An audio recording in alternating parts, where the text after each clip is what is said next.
Good morning, it's my Saturday today. Today is going to be a rest day for me, relatively speaking. Okay, it's probably not going to be that restful, but it's going to be more restful than the last few weeks have been. The weather is looking like this. I'm going out later with friends outside, which I'm not going to film that bit, but I'll tell you about it afterwards. Yes, our local friends, we do meet up when we can. Izzy's been meeting them without me because I've been so busy the last few weeks I haven't been able to go to any of them, but I am going today. Hopefully it doesn't rain because it's outside where we're meeting. I don't know if I need to sort my garden out. In fact, garden is not even a word I could use to describe it at the moment. I've got a trench of earth, which is very shallow. It doesn't go below the level of the concrete.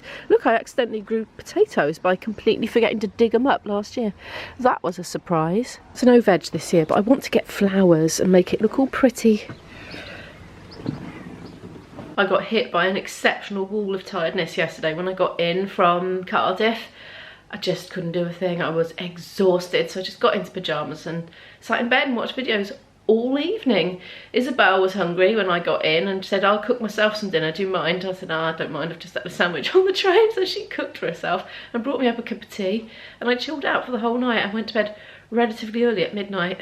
Coffee pot's on. I've just been having a little think to myself about, did I get out of the Spanish course what I wanted to get out of it? What I wanted to get out of it was just a bit of a social experience, really, mixing with other people. It's been 11 years, I think, since I've done a course like that, so I really enjoyed that on that level.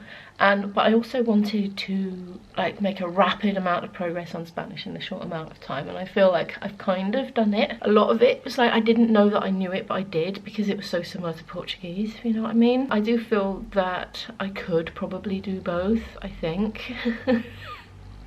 It's given me a greater awareness of it anyway. I wanted a bigger awareness of Spanish. Obviously, in 5 days you're not going to become fluent with all the material that we've covered in 5 days. If I don't go over it, I'm gonna forget it all again, because that's how learning works generally. But yeah, I feel like I got out of it what I wanted to, and I think it was well worth me doing it. I actually haven't got a gig tonight on a Saturday.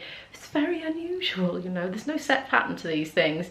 There's just a trend rather than an exact schedule, shall I say. You know, things come in when they come in, and occasionally we don't get a Saturday booking in the peak time. But I have got one, unusually, in the early part of next week, so it balances out just perfectly. Saturday morning coffee heaven. Something's just happened again that's been happening all week because of this Spanish course I've been doing, because it's been quite full on. Right? Every so often I'll just be going about my day. I was just wandering over there thinking, oh, well, I'll have to do the dishwasher at some point fairly soon, and suddenly a word of Spanish popped into my head, which was entonces, and the teacher said it a lot. I think it just means well then, or something like that. I don't know, I can't even remember. This is what happens.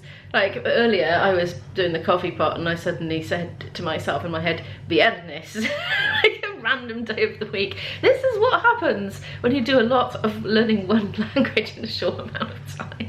I get it a bit with Portuguese anyway when I'm just self-teaching. Anyway, have you ever experienced this? Oh, IB, honestly.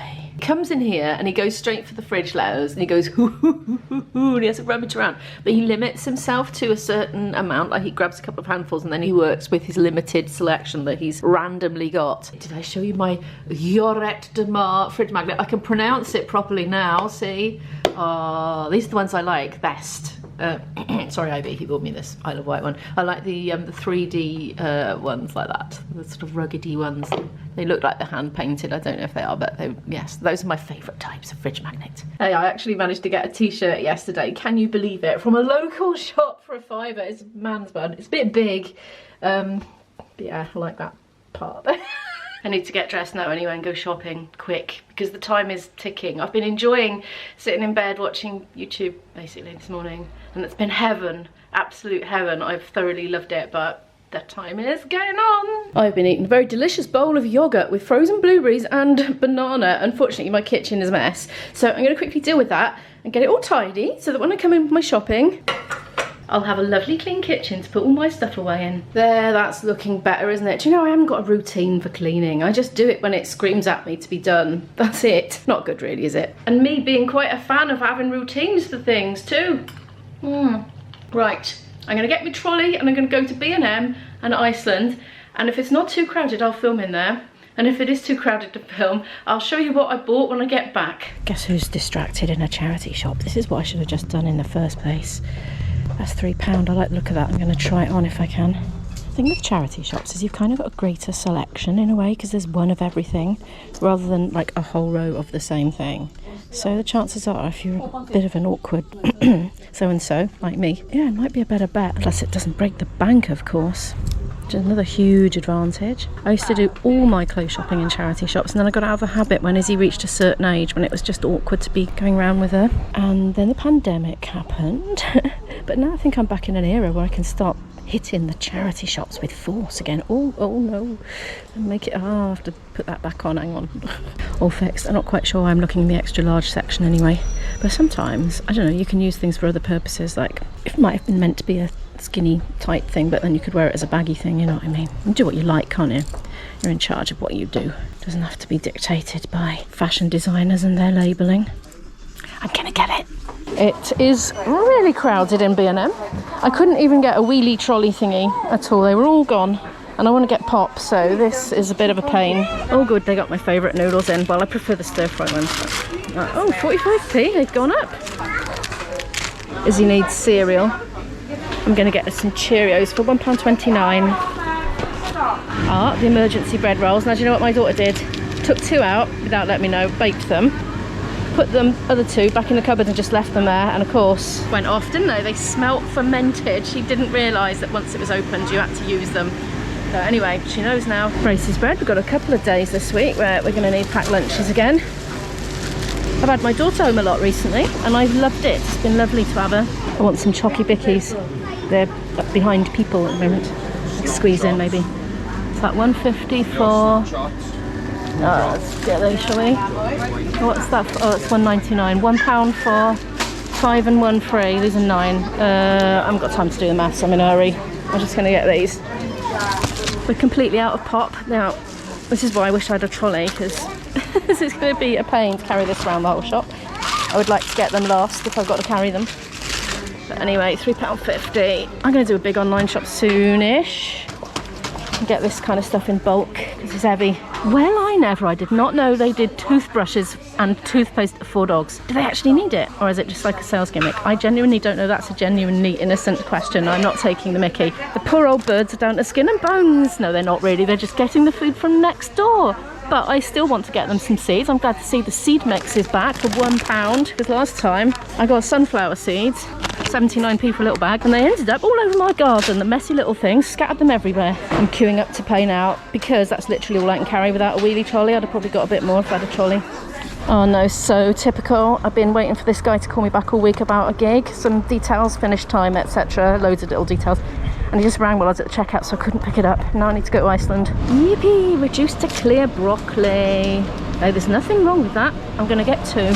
We're just going to eat broccoli for 2 days in a row. No, it's not going yellow or anything. Brilliant. 45p each. 80p for the vine tomatoes. I like those in my lunches especially. Fry them up, you know, with my veggie sausages and things. Gibbons, 40p. They give me a bit of a tummy ache. I'm going to miss them. £1 and the chestnut mushrooms. Ooh, 25p for mozzarella. This is where I need to not be greedy and take all 3. I love mozzarella. I eat quite a lot of it actually. Shall I have 2? I'm going to have 2, leave 1. I hope that's not greedy. I mean, they do need to get rid of it. £1.70 for Somerset Brie. Me and my daughter love this in sandwiches. Need picnic stuff. All these are still on offer. 2 for £1.50. Let's double check I've got the veggie ones. Yeah. Izzy wants sausage rolls, but I've just checked. They've got coconut oil in. She is officially allergic to them. I think she's all right with a little bit. Now she's on her medication. She's okay with the Peters brand. I've just double checked in case they changed the ingredients, and they haven't. Yay! I'm queuing to pay. Somebody's just abandoned that, I think. I hope not, because there's ice creams, they'll melt. Anyway, maybe they're coming back. I do need a bit more really, but this will do for today. Well, it turns out that basket wasn't abandoned at all. I had a nice chat with the lady when she came back. I love chatting to people in supermarkets. Basically, she had my trouble. She couldn't carry it all without a trolley, and there wasn't a trolley, so she put the basket there, went and got some milk and come back. Anyway, I had a nice chat with the guy at the checkout as well. In fact, we got the giggles over nothing, just ridiculous. And I had a nice chat to the lady in B&M too. See, it's just so social going shopping around here. I need to unpack this lot, but first I need to bring that guy back actually. And the weather is looking dodgy. I was getting spat on with rain coming back, and So I messaged the gal pals and said, look, do you want to come here instead of the park? It's looking a bit iffy. So I'm waiting to hear if they want to come here instead of the park. We'll see what happens with that. I've got picnic food now anyway. We'll just sit and eat the picnic food in the house. This is apparently what we call phone tennis. So I called the guy back and now it's gone to his answer phone. So I've left him a message again. Somebody in my course was talking about phone tennis the other day and I had to stop him and ask him what he meant because I wasn't sure if it was like a game. But no, playing phone tennis apparently is when two people are trying to get in touch with each other and every time they ring they get their answer phone and leave another message and then they ring back and get the answer phone and leave another message and so on and so forth. Hopefully I won't be playing phone tennis all day. Anyway, I've got the folder set up, the page open.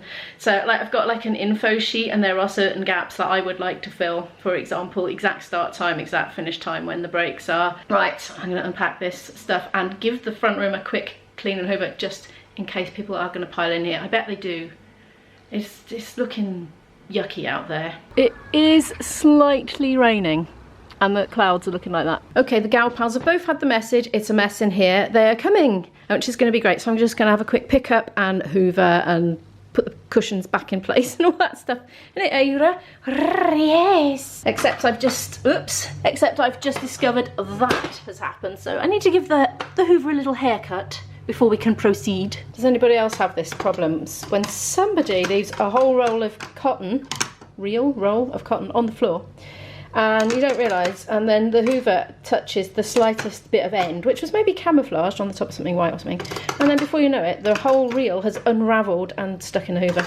Yeah, that happened. Oh, there's more. Meanwhile, Imo sullies that lovely clean work surface that I washed earlier. Oh, it's got a scissor shape here. That's like a stencil. I'll give that a bit of a wipe, haven't I? Achavi. That's Welsh for yuck, by the way. Yes. Okay, that's better. Wash load going in as well. Izzy's tidying her room frantically as well, and a huge amount of washing appeared out of her room in my laundry basket. Oh, that could do with a wipe. I'm seeing dust everywhere today that I don't normally see. It's because I've got people coming over. And the sun is, you know, coming in at a certain angle, amplifying the dusty look. Now to put this lot away and then they should be here. A funny thing has come about with our gal pals meets. When we meet outside, which is what we got into the habit of doing during the pandemic when all the groups were cancelled and everything. So we were meeting as a smaller group, just in parks or whatever. And we'd all just bring our own food and drink, and that kind of culture stayed now that the pandemic's over as well, because you know in the pandemic it wasn't a good idea to be passing stuff around and that. But when the restrictions were lifted enough for them to come here, we kind of would somehow informally take it in turns to provide cakes and things for each other, and somehow that has stayed. So when we come here, somebody or a few of us buy cakes and we all share it, but when we go to the park we're still continuing to bring our own stuff because that's just how it's just continued from the way it's set up during the pandemic. Funny, isn't it? Anyway, because this was planned after I got back from the shops, there was suddenly like a cake panic in the messenger chat. No, it wasn't a panic, but someone was saying, oh, I'll pick up something sweet, shall I? And we're like, oh yeah. And all of a sudden people are saying, oh yeah, I've got something to contribute, and I've got Kit Kats. I'm sure it's not coming out on the mic, but this is like music to my ears. It is the sound of my teenager hoovering her own bedroom. Yes. I mean, she has to hoover her own bedroom, it's the rule. Like, it's her room, she has to keep it tidy. There's a flaw in this approach. It's not tidy. But anyway, it is officially her responsibility to keep it tidy. Anyway, speaking of tidy, this is looking tidier enough. We maybe won't worry about the tabletop. Nobody's going to sit there anyway. I forgot to get a battery for my scales. If I don't weigh myself a lot, I put on weight, basically. Shopping's all put away. Kind of. And I've even fed the birds. I even cleaned my cooker. That's not like me, is it? I'm going to put the coffee pots on. We've got a decaf drinker, so I do hers in that one. And I got a... Well, we all have like 1/3 caf. I mean, I think she normally has full caf, but she's perfectly happy to have a less caffeine-y coffee with me. Oh yeah, I was halfway through telling you about this weighing scales, wasn't I? Izzy came down, so I stopped filming and I forgot what I was talking about. So this is me and weighing myself. I like to weigh myself first thing in the morning because that's when I'm at my lightest. After I've been to the loo, of course. have a pee first, with as little on as possible. So just vest and underwear, that's it. The thing is, in the winter, it's too cold to do that. I don't want to get undressed and stripped down to that, and I don't really want to weigh myself in my big, thick, fleecy pyjamas in case it makes me look heavier than I am. It's a psychology thing. What I should just do is weigh them and just subtract it. They probably actually weigh nothing. But anyway, so during the winter, I don't weigh myself as much. And then I put on weight. Because when I weigh myself frequently, like every morning, if I start putting on a few pounds, I quickly modify my intake to compensate. Whereas if I'm not weighing myself, I don't do that because the weight goes on so gradually, I'm not aware of it. That's the thing. Well, not until it's like, oh, I have an extra, you know, roll or whatever. Anyway, I don't know why I'm telling you that. I saw that on the table and thought I'd mention it. They're both running a little bit late, so I'm just doing a little bit of Duolingo until they come. It's 5 p.m. now. My friends have gone. Look, I got the sewing machine down. My daughter really wants to learn to do dressmaking, clothes making. So we got this old machine down, and for us, it hasn't been working. Like, it's been jamming. But my friend's a seamstress, like at home, you know, not professionally, I don't think. And she had a go on it. She said it works just fine. It's a lovely machine. And she's done a little video for Izzy to see how to thread it. And Izzy's just going to have a little go now. We're just destroying a tea towel, a really ancient tea towel that got from a charity shop anyway. And we've had a lovely afternoon, haven't we, dear? She's nodding very helpfully for the vlog. I shall just copy what she did. I did not do it like that. Oh, do you want to show them how you did it? I do not. I'm gonna have a lovely hot bath now anyway. It's about 20 to 7 in the evening now. I've had a lovely bath and I've had a snack, and Isabel's come completely stuck with the sewing machine. It instantly jammed up underneath. My friend just did it. It just worked. Izzy tried to do it. Same thing that always happens to us. Jammed it up instantly. Went easy on the pedal as well, not, you know, putting the foot to the floor on it or anything like that. But yeah, complete standstill. She can't get it back in. I can't get it back in. Sounds like a job for IB, if you ask me. That's the jammed thread that got removed from the pointy bit of that. It was all wrapped around the edge of it somehow. Izzy would like macaroni cheese for dinner with broccoli from Iceland. But she doesn't want it till about 9 o'clock, but that suits me because I'm going to sit down and do some editing now up in my room. 9:10 in the evening now. I'm making a sort of pasta and cheese. It's going to be like macaroni cheese, but with pasta twists, basically. With delicious, yummy broccoli and a cheese sauce that I'm making in the microwave. As you can see, I'm well and truly in my pyjamas for the evening. I have been for a couple of hours. I've been editing in my pyjamas in bed and feeling all snuggly and cosy. Tomorrow I haven't got too much on, just a few bits and bobs really. I'm hoping to be quite a low-key day because Monday and Tuesday I am busy again and then not so busy on Wednesday. But thank you so much for watching this video. I will see you in the next one. Bye!